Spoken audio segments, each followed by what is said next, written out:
तो इस कहानी की शुरुआत होती है एक खूबसूरत मगर डरावनी सी हवेली से, जहाँ चारों तरफ अंधेरा छाया होता है। यही हमें एक औरत दिखाई जाती है जो बहुत डरी सहमी एक कमरे में खड़ी होती है। तभी कोई उसे खाना देने के लिए कमरे में आता है, लेकिन जैसे ही दरवाजा खुलता है वो औरत वहाँ से भागने की कोशिश करती है, मगर उसे पकड़ लिया जाता है, इसलिए वो भाग नहीं पाती। आखिर में वो एक लोहे का तार उठाती है, उसे अपने गले में बांधती है और हाथ में एक मूर्ति पकड़ लेती है ताकि वजन बढ़ जाए, और अगले ही पल फांसी लगाकर अपनी जान दे देती है। मरने से पहले वो बार बार एक ही बात कहती है, इस सब का अंत मेरे साथ हो रहा है, लेकिन मेरी नस्ल का कोई और तुम्हें जरूर मिलेगा। इसके बाद कहानी कई साल आगे बढ़ती है। अब हम एक लड़की एवी को देखते हैं। एवी एक आर्टिस्ट है, लेकिन अपनी जिंदगी चलाने के लिए वो वेट्रेस का काम करती है। उसकी एक बहुत अच्छी दोस्त भी होती है और दोनों अपने बेहतर भविष्य के लिए कड़ी मेहनत कर रही होती है। एक दिन उसकी दोस्त उसे एक डीएनए टेस्ट के बारे में बताती है, जिससे किसी इंसान के परिवार वालों को ढूंढा जा सकता है। ये काम एक कंपनी करती है, खासकर उन लोगों के लिए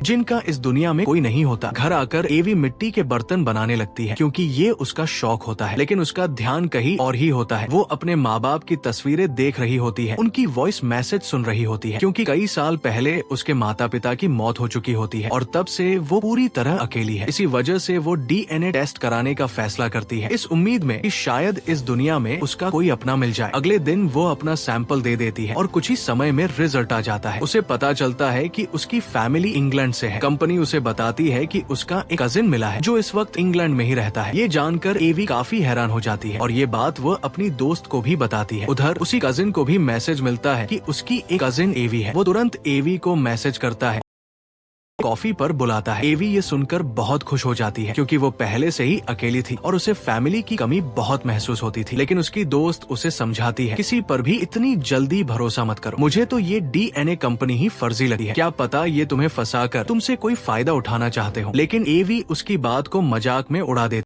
कुछ दिन बाद एवी अपने कजिन से एक होटल में मिलती है। उसका कजिन उससे बहुत अच्छे से पेश आता है और ये देखकर एवी को बहुत अच्छा लगता है। फिर वो उसे बताता है कि उनकी फैमिली बहुत बड़ी और अमीर है, और जब उन्हें एवी के बारे में पता चला तो वे बहुत खुश हुए। वो कहता है, कुछ दिनों में हमारी एक कजिन की शादी है, तुम्हें जरूर आना चाहिए, सब तुमसे मिलकर बहुत खुश होंगे। एवी कहती है, मैं आना तो चाहती हूँ, लेकिन इंग्लैंड आने के लिए मेरे पास पैसे नहीं है। तब वो कहता है, तुम्हें किसी चीज की चिंता करने की जरूरत नहीं है, तुम्हारे आने जाने का पूरा खर्च हम उठाएंगे, इसे हमारी तरफ से एक गिफ्ट समझो। ये सुनकर एवी मान जाती है और इंग्लैंड जाने का फैसला कर लेती है। कुछ दिनों बाद वो इंग्लैंड पहुंच जाती है, जहां एयरपोर्ट पर उसका कजिन उसे लेने के लिए पहले से मौजूद होता है और एक बार फिर वो उससे बहुत अच्छे तरीके से मिलता है। इसके बाद वो एवी को एक शानदार हवेली में लेकर आता है। उस हवेली को देखकर एवी हैरान रह जाती है, वो बस उसे देखती ही रह जाती है। असल में एवी के कजिन की पूरी फैमिली उसी हवेली में रहती है, क्योंकि वे लोग उस हवेली के मालिक के लिए काम करते हैं, और क्योंकि कजिन की शादी की तैयारियां चल रही होती है, इसलिए वहाँ कुछ वेट्रेस भी बुलाई गई होती है। इसी दौरान एवी एक वेट्रेस से टकरा जाती है, जिसके हाथ में बर्तन होते हैं और वे नीचे गिर जाते हैं। एवी तुरंत उसकी मदद करने लगी है। तभी वहाँ घर का एक नौकर आता है और उस वेट्रेस से बदतमीजी करने लगता है। ये देखकर एवी उसे टोकती है और कहती है, आपको बात करने की तमीज नहीं है, मैं यहाँ मेहमान हूँ। इसी बहस के बीच एक लड़का वहाँ आता है, जो नौकर के व्यवहार के लिए एवी से माफी मांगता है। तभी एवी का कजिन भी वहाँ आ जाता है और दोनों की मुलाकात करवाता है। तब एवी को पता चलता है कि वो लड़का कोई और नहीं बल्कि इस हवेली का मालिक है, जिसका नाम वाल्टर है, और उसके कजिन की फैमिली उसी के लिए काम करती है। वाल्टर का व्यवहार भी एवी के साथ बहुत अच्छा होता है, जिसे देखकर एवी को अच्छा लगता है। वो हवेली की तारीफ भी करती है। इसके बाद नौकर एवी का सामान लेकर अंदर चला जाता है। हम देखते हैं कि हवेली सिर्फ बाहर से ही नहीं बल्कि अंदर से भी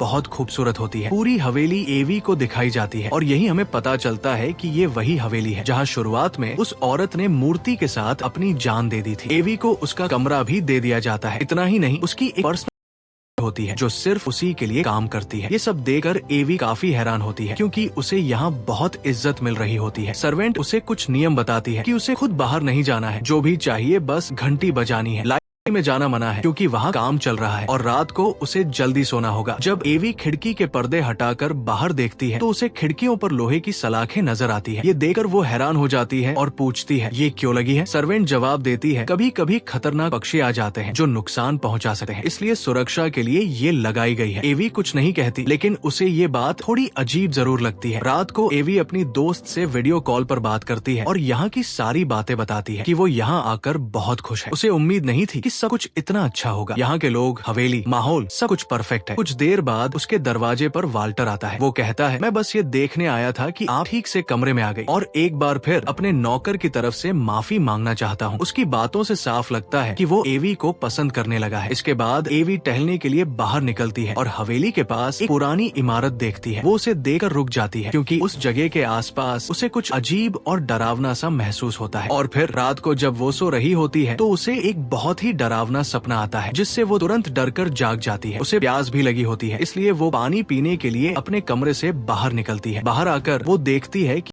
नौकर ने काम करने वाली सभी लड़कियों को इकट्ठा किया हुआ है और उनमें से एक को वो लाइब्रेरी में सफाई करने के लिए भेज देता है। ये देखकर एवी को थोड़ा अजीब लगता है। तभी उसकी सर्वेंट वहाँ आ जाती है और उसे वापस कमरे में जाने के लिए कहती है, आप अंदर जाइए और सो जाइए, बाहर आना आपके लिए ठीक नहीं है। एवी वापस अपने कमरे में चली जाती है, लेकिन जो लड़की लाइब्रेरी में गई थी, हम उसे देखते हैं कि वहाँ अचानक छत से लटकी कोई चीज उस पर हमला कर देती है और उसे अपने साथ खींच ले जाती है। सुबह होती है और एवी को नीचे बुलाया जाता है क्योंकि उसकी फैमिली उसे वेलकम करने के लिए इकट्ठा हुई होती है। बाद में जब एवी अपने कमरे में वापस आती है तो उसे एक सुंदर ड्रेस मिलती है, साथ में एक नोट भी होता है जो वाल्टर ने भेजा होता है शाम की पार्टी के लिए। उधर हम देखते हैं कि वही नौकर दो और लड़कियों को लाइब्रेरी में शराब लाने के लिए भेजता है, लेकिन उनके साथ भी वही होता है, उन पर हमला हो जाता है और वे भी गायब हो जाती है। इस तरह एक एक करके कई वेट्रेस गायब होती जा रही होती है, लेकिन एवी को अभी तक इस बात का बिल्कुल भी अंदाजा नहीं होता कि यहाँ कुछ गलत और खतरनाक हो रहा है। रात को एवी वाल्टर के दिए हुए ड्रेस को पहनकर तैयार होती है और पार्टी में जाती है। वहाँ उसकी मुलाकात दो लड़कियों से होती है। एक थोड़ी चालाक होती है जो एवी को खास पसंद नहीं करती और दूसरी बहुत मासूम होती है जो एवी के आने से खुश होती है। एवी यहाँ एक बात से हैरान होती है कि उसने अभी तक दुल्हन को नहीं देखा, जबकि शादी की तैयारियां चल रही होती है। तभी वाल्टर वहाँ आता है और सीधे एवी के पास जाता है। वो उसके साथ डांस करता है और दोनों खुलकर बातें करते हैं। एवी उससे उस पुरानी इमारत के बारे में पूछती है जिसे देखकर वो कल डर गई थी। वाल्टर कहता है वो कुछ खास नहीं है, पुराने समय में उसे सामान रखने के लिए इस्तेमाल किया जाता था। फिर वो एवी को एक दूसरी जगह ले जाता है जहाँ दोनों और भी बातें करते हैं। इसके बाद जब एवी रात को अपने कमरे में सो रही होती है तभी उसे अचानक किसी चीज का एहसास होता है और वह डर जाती है। वो घबराकर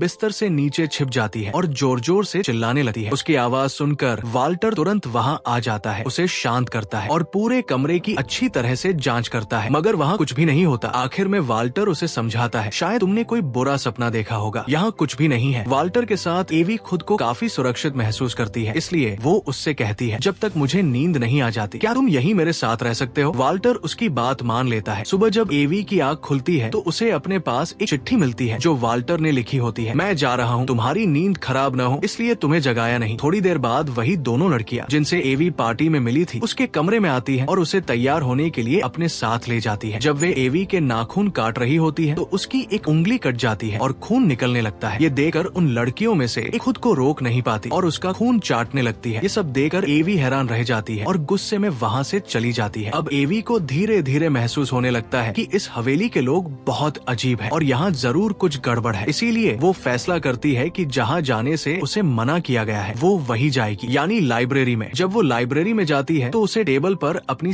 पर्सनल डिटेल्स और जानकारी मिलती है और ये सब किसी और ने नहीं बल्कि वाल्टर ने निकलवाई होती है। ये देखकर एवी को बहुत बुरा लगता है। वो तुरंत वहाँ से निकल जाती है और अपना सामान पैक करने लगती है। तभी वाल्टर वहाँ आता है और उससे माफी मांगते हुए कहता है, मैंने तुम्हारी डिटेल्स इसलिए निकलवाई क्योंकि मुझे अपनी जान और पैसों की परवाह है। मैं ये जानना चाहता था कि तुम यहाँ किसी लालच में तो नहीं आई हो। तुम्हारे कजिन ने जब बताया कि तुम आ रही हो तो मुझे ऐसा करना पड़ा, लेकिन सच में मैं तुम्हें जानना चाहता हूँ और तुम मुझ पर शक कर रही हो। एवी फिर से उसकी बातों में आ जाती है, इस बार और भी ज्यादा, क्योंकि अब वो वाल्टर को पसंद करने लगी होती है। रात का समय होता है और सब लोग बहुत ही शाही अंदाज में डिनर के लिए तैयार होते हैं। सभी अच्छे कपड़ों में सजे होते हैं। एवी को भी एक खूबसूरत ड्रेस दी जाती है जिसे पहनकर वो आती है और वाल्टर के पास बैठ जाती है। तभी वाल्टर खड़ा होता है और वो सबको कहता है, आप सबका शुक्रिया जो आप इतने समय से मेरे साथ हैं और मेरी सेवा कर रहे हैं। फिर बातों ही बातों में वो अचानक ऐलान करता है कि मैं एवी से शादी करने वाला हूँ। ये सुनकर एवी को बहुत अजीब लगता है, लेकिन इसके बाद जो होता है वो और भी ज्यादा डरावना होता है। अचानक उनका नौकर एक वेट